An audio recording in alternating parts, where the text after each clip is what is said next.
Ռուբեն Մելիքյանի հետ, Ռուբեն Մելիքյանը Նարեկ Սամսոնյանի փաստաբանն է, պարոն Մելիքյան գործի մասին առիթներ ունեցել եք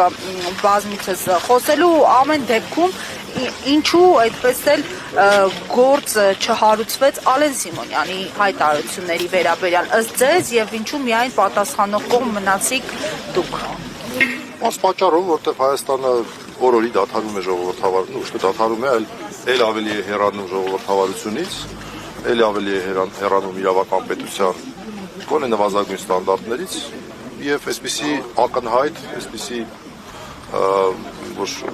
ասելու բան չկա։ Հայամատեք Նարեկի եւ Վազգենի արածը օրինակ Թալինի ԿՊԱ-ական քաղաքապետ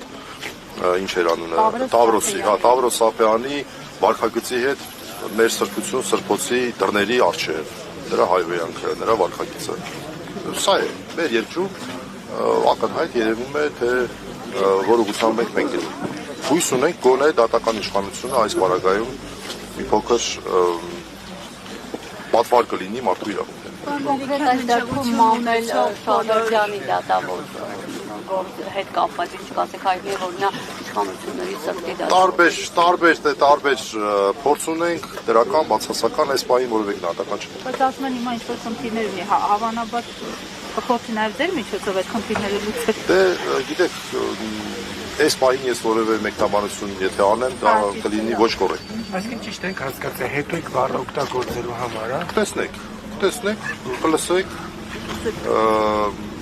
ես ինչ որ ասել եմ,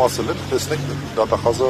մեղադրական եզրակացությունն է կազմելու, այսօր քննարկվելու է վստահաբար կապահովման միջոցների հարցը, դրա հետ կապված է դատողություններ անելու, տեսնեք, ես չասեմ, թող մեղադրանքի կողմաց։ Նախորդ մեղադրանքները կարծես թե ավելի լուրջ էին, հա, նախորդը երբ որ դատավորը Ոչ մեկն էլ լուրջ չէր, շնորհակալություն։